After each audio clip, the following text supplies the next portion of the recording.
Hello everyone, most welcome my YouTube channel. आज के इस वीडियो में मैं इस वाले सूट की कटिंग बता रही हूँ और स्टिचिंग की नेक्स्ट वीडियो आएगी तो किस तरीके से हम इसकी कटिंग कर सकते हैं वो आपको बताऊँगी। ये जो है ये अस्तर वाला सूट है, नेट फैब्रिक में है। स्लीव्स इसकी पूरी कड़ी हुई है, बेल्ट स्लीव्स की मैंने इसकी कटिंग करी है। तो देखिए ऐसे इसके जॉइंट लगे हुए होते हैं। सबसे पहले आपने इसका बैक और फ्रंट पल्ले को अलग से कर लेना है, ठीक है। इसका जो थ्रेड है वो कच्चा होता है, उसको उधेड़ कर आप पहले इसको अलग कर लीजिए और इसकी स्लीव्स भी उधेड़ कर आप अलग कर लीजिए। काटना बिल्कुल भी नहीं है, उधेड़ के ही करना है। ये इसका बैक पोर्शन है और ये जो है 4 मीटर मुझे फैब्रिक मिला है इसके साथ। तो 4 मीटर फैब्रिक के साथ मैं इसका नीचे का बॉटम भी बनाऊंगी 2 मीटर में और 2 मीटर में मैं सिलाई सूट की कटिंग भी करूंगी। तो सबसे पहले जो अर्ज वाली साइड है उस साइड से आप लंबा लेंथ ले लीजिएगा और उसके बाद आप अपने अकॉर्डिंग अपनी लेंथ के अनुसार उसमें 2 या 2.5 इंच एक्स्ट्रा बढ़ा के ले लीजिएगा। तो मैं यहाँ पे 2.5 इंच ले रही हूँ, ठीक है, क्योंकि थोड़ा कपड़ा एक्स्ट्रा बढ़ा के लो, 1/2 इंच तो ज़्यादा अच्छा होता है। तो ये देखिए जिसका फ्रंट वाला पल्ला है उसकी लेंथ के अनुसार उसमें 3 इंच कम करने हैं, क्योंकि जो भी लेंथ होती है अस्तर उसमें 3 इंच कम करके लगता है। तो इसमें 42 है तो इसमें मैं 39 के अकॉर्डिंग लेंथ लूँगी और उसमें 1 इंच फोल्डेड के लिए मैं यहाँ पर ले लूँगी, ठीक है। तो ये अस्तर है तो अस्तर में हमें इतना लेने की ज़रूरत नहीं है, बस 1 इंच फोल्डेड के लिए और ऊपर 1/2 इंच स्टिचिंग के लिए आपने लेना है, यानी कि 1.5 इंच एक्स्ट्रा लीजिएगा इसको। अब आपने इसको दोनों को पल्ले को एक जैसा एक के ऊपर एक करके आपने बिछा लेना। आप अपना फैब्रिक देख के कटिंग करिएगा कि आप अगर नॉर्मल प्लाजो या पैंट बना रहे तो 2 मीटर में बन जाएगा। अगर आप किसी की हैवी सलवार बना रही है तो आप इसको ऐसे ना कटिंग करके कपड़े को ऐसे मतलब कि तिरछे में कटिंग करिएगा उसके पार्ट्स को सूट के, ठीक है। लेकिन मेरे को फैब्रिक 2 मीटर में ले रही हूँ क्योंकि मेरे को ये पूरा पड़ जाएगा, ठीक है। हमेशा कपड़े की कटिंग कपड़े को देखकर ही होती है, कितनी लेंथ रखनी है, कितना उसका चौड़ाई रखना है, ये सब कपड़े को देखकर ही कटिंग किया जाता है। तो सबसे पहले हिप का आपने चौथा हिस्सा करके उसमें 2 इंच एक्स्ट्रा ले लीजिएगा। इसमें हिप 36 है +2 करके फिर उसका चौथा हिस्सा निकाला है, फिर उसमें मैंने ऊपर से नीचे तक उतना ही फोल्डेड कर दिया है। अब उसके बाद अब आपने क्या करना है, जितना भी आपका हिप का राउंड आता है उसी अकॉर्डिंग हमें सूट की जो होती है फोल्डेड करके बिछाना होता है। तो इस तरीके से बंद वाली साइड अपनी तरफ करते हुए खुली साइड दूसरी तरफ करते हुए आपने इसको इस तरीके से बिछा लेना है, ठीक है। अब इसकी मैं जो एक्स्ट्रा फैब्रिक आ रहा है उसकी मैं कटिंग करके अलग से निकाल दूंगी क्योंकि ये डिस्टर्ब ना करे। ये हमारा जब नेक बनेगा या हमारा जो नीचे के काम में आ सकता है। तो अब मैंने इसको निकाल कर रख दिया, ये मेरे सूट का पार्ट्स हो गया है। तो ये 4 लेयर में है, ठीक है, और बंद वाली साइड मैंने अपनी तरफ रखा है। अब उसके बाद छोटा गला है 4 इंच का, तो मैं शोल्डर पूरा ही लूँगी। तो 7 इंच मैं शोल्डर ले रही हूँ, 7 इंच में आर्म होल लूँगी, लेकिन उससे पहले 1 इंच आपने डाउन करना है। फिर उसके बाद आपने यहाँ से पूरा 7 इंच पे निशान लगाना जहाँ से डाउन करा है। क्यों? क्योंकि कोई यहाँ से लगाता है 7 इंच गलत है, आपने जहाँ से डाउन करा वहाँ से लगाना होता है। इस चीज़ का ध्यान रखिए। कब डाउन करते हुए आपने ऐसे निशान लगाना है, जब आपका गला 1 से लेके 4 इंच तक का बनता है तो आप डाउन कर दीजिएगा, ठीक है। अब उसके बाद आपने क्या करना है, अब अपने कमर का निशान लगाएंगी। उसके बाद आप अपने रक्स पॉइंट का निशान लगाएंगी। सूट की कटिंग मैंने बहुत बारी डाल रखी है। तो आप अपने चेस्ट में 2+ करके उसका चौथा हिस्सा निकाल के आपने यहाँ पर अपनी फिटिंग का निशान देना है। तो जैसे कि चेस्ट 32 है, +2 करा 36, 34, उसका चौथा हिस्सा निकाल के आपने निशान लगा देना है। या तो आप इंची टेप को ऐसे फोल्ड करके भी आराम से निशान लगा सकती हैं।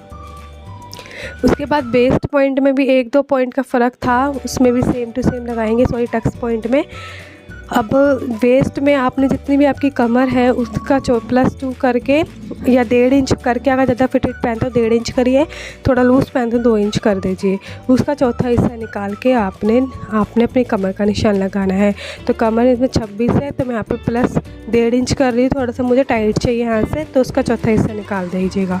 उसके बाद आप अपना हिप का 36 है +2 करके उसमें चौथा हिस्सा निकाल के इसमें आप अपनी फ़िटिंग का निशान दे सकती हैं। ये तो अभी हम जो है नॉर्मल ड्राफ्टिंग कर रहे हैं, लेकिन जब हमें फ़िटिंग का निशान भी देना होता है वो अलग से, हम जब सूट बन जाता है तब भी हम थोड़ा ठीक करके देते हैं। तो उसके बाद आपने सीधा इस तरीके से मिलाते हुए आपने इसको ड्रॉ करना है। इस तरीके से आपने वेस्ट से कमर तक भी आपने इसी तरीके से ड्रॉ करना है। अब इस वाले पार्ट से जितना भी आपका हिप है उसमें 1 इंच एक्स्ट्रा बढ़ा के नीचे से आपने घेरे का निशान लगाना है। आप चाहो तो सेम टू सेम भी वो साइन ले सकती हैं, लेकिन 1 इंच आप बढ़ा के थोड़ा घेरा बड़ा कर लीजिएगा, जिससे थोड़े से और फिनिशिंग अच्छी आ जाती है। उसके बाद 1.5 या 2 इंच अपने अकॉर्डिंग मार्जिन पर आप निशान लगाइए। नीचे से मैं खाली 1.5 इंच ही लेती हूँ, आप चाहो तो 1 इंच भी ले सकती हैं या 2 इंच भी ले सकती है। ठीक है, अब उसी निशान को आपने सीधा करके ऐसे करके आपने निशान लगा लेना है। ठीक है, अब हमारे आर्म होल की बारी, तो सेव कट से आप राउंड शेप दे दीजिए।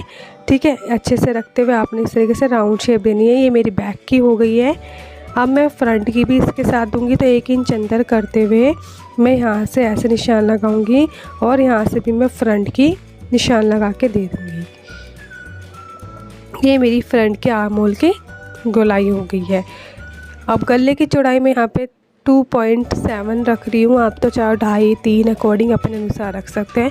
थोड़ा सा चौड़ा गला पहनना है मुझे, इसलिए मैं 2 पॉइंट से चौड़ा 2 पॉइंट ज़्यादा ले रही हूँ, 2.5 से ज़्यादा। अब सीधा शोल्डर डाउन करते हुए आपने सेम टू सेम मार्जिन पर आपने कटिंग कर देनी है इस तरीके से।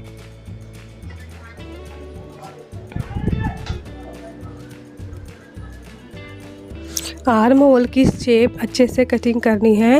बैक और फ्रंट सेम ऐसे ही कटिंग होगा।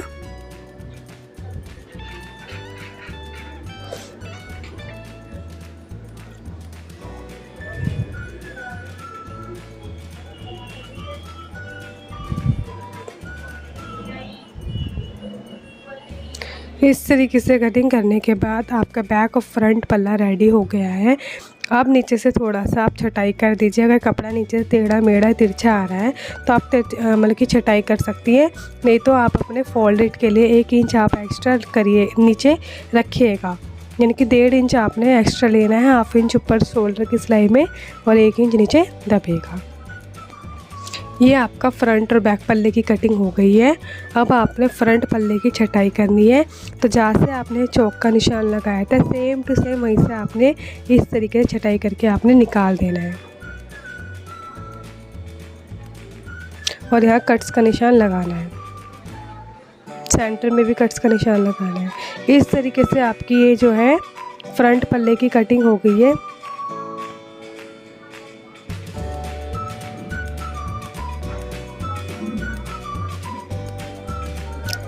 अब अपना जो मेन फैब्रिक है वो लेंगे जो नेट में है, इसको सेम सेंटर निकालते हुए बॉर्डर से बॉर्डर मिलाते हुए आपने यहाँ पर पिंस लगाते हुए इसको सेम टू सेम बिछा लेना है। ठीक है, अब उस पर आपने अपना फ्रंट वाला फैब्रिक की जो कटिंग करी है उसको सेम टू सेम फोल्ड करके ऐसे करके उसके ऊपर बिछा लेना है। बॉर्डर वाला सूट बिछाते समय एक ध्यान रखिएगा कि इसका सेंटर पॉइंट अच्छे से निकालिएगा और बॉर्डर से बॉर्डर मिलाते हुए आपने बिछाना है। और ये हिले डुले ना तो यहाँ पर आप पिंस लगा के इसका सिक्योर कर लीजिए। अब सेम टू सेम फैब्रिक पर आपने इसी तरीके से कटिंग करनी है, कोई एक्स्ट्रा मार्जिन आपने यहाँ पे नहीं लेना। सेम टू सेम आपने कटिंग करके इसको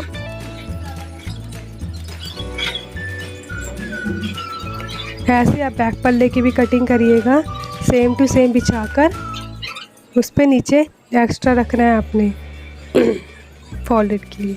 अब स्लीव्स इस तरीके से है, तो जो उसकी राइट साइड है अंदर की साइड और रॉन्ग साइड इसकी ऊपर है, तो यहाँ मैं बैल स्लीव्स की शेप्स दूंगी हल्की सी। इसको ऐसे 4 लेयर में मैंने कर लिया है। अब उसके बाद जितनी भी आपके चेस्ट है उसका हाफ़ करते हुए आपने यहाँ पे निशान लगाना है। सबसे पहले लेंथ निशान लगा के आप नीचे से ऊपर से 1/2 इंच एक्स्ट्रा ले लीजिए, क्योंकि नीचे तो उसकी वैसे ही बॉर्डर है तो उसमें फोल्डेड के लिए मुझे नहीं चाहिए, तो मैं सिर्फ 1/2 इंच सिर्फ मैं हाफ़ इंच एक्स्ट्रा लेके जितने भी आपके मतलब कि चेस्ट है उसका हाफ़ करके हाफ़ इंच कम करके आपने इसका चौड़ाई का निशान लगाना है। और जितनी भी आपकी एल्बो आ रही है एल्बो का निशान लगाना है लेंथ से, उसका फिर आपने राउंड शेप लेना है कि कितना राउंड शेप आ रही है आपकी एल्बो, उसका हाफ़ करते हुए आपने यहाँ पर निशान लगाना है। ठीक है, तो यहाँ पे मेरा 4.5 समथिंग आ रहा है, तो मैंने यहाँ से निशान लगा दिया। अब इसके बाद आपने इस तरीके से आपने कर्व शेप वाला शेप ले रहे हैं तो हाथ से देते हुए आपने निशान लगा सकते हो, और 1 या 1.5 इंच आप यहाँ से मार्जिन दे दीजिए। उसके बाद नीचे से आपने सेम टू सेम ही सारा मिला देना है और इसकी कटिंग कर देनी है।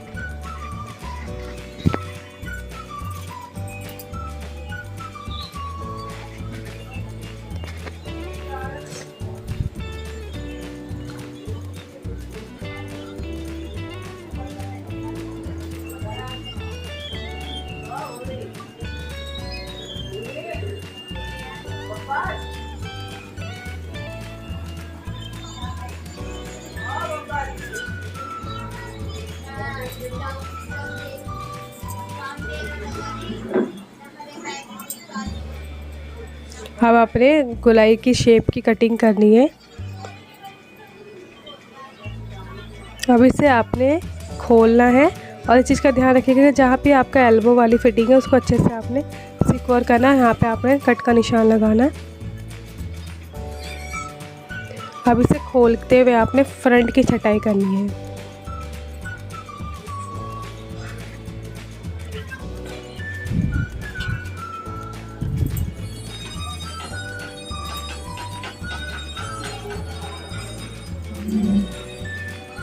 तो इस तरीके से आपकी स्लीव्स कटिंग हो गई।